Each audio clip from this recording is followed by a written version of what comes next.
पैठण तालुक्यातील बिडकीनजवळ असलेले गाव मारोळा शिवारातील गट नंबर 206 येथील शेतमालक नंदकिशोर जयराम पावणे यांच्या शेतातील फार्म हाऊसच्या फर्निचरच्या कामासाठी आलेल्या 2 राजस्थानी परप्रांतीय मजुराचा शेततळ्यात पाण्यात बुडून मृत्यू झालाय।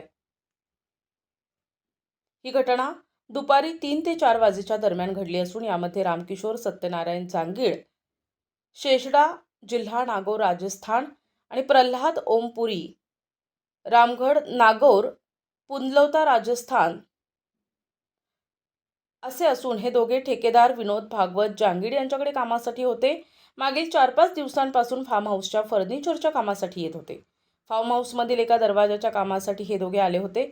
मात्र काम चालू करते वेळेतच लाईट गेली असल्यानं काम बंद करून ते दोघे मजूर शेततळ्याच्या पाण्यामध्ये पोहण्यासाठी अंगावरील कपडे बाजूला काढून ठेवून पोहण्यासाठी उतरले। मात्र कामासाठी आलेले दोघे मजूर बऱ्याच वेळेपासून कामावर दिसून न आल्यानं सुरक्षा रक्षकांना आजूबाजूला बघितलं तर शेततळ्याच्या कडेला त्यांचे कपडे आढळून आले। सुरक्षा रक्षकांना शेतमालक नंदकिशोर पावणे यांना फोन करून याची माहिती दिली। पावणे यांनी फर्निचरचे ठेकेदार विनोद जांगीड यांना याबद्दल माहिती दिली।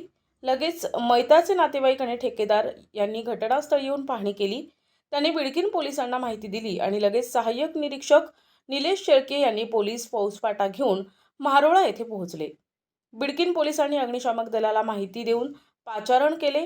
दोन्ही मृतदेह शेततळ्यातून बाहेर काढून मृतदेह ग्रामीण रुग्णालयात हलविण्यात आले।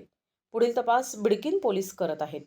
प्रतिनिधी अलीम शेख, NTV न्यूज मराठी, छत्रपती संभाजीनगर।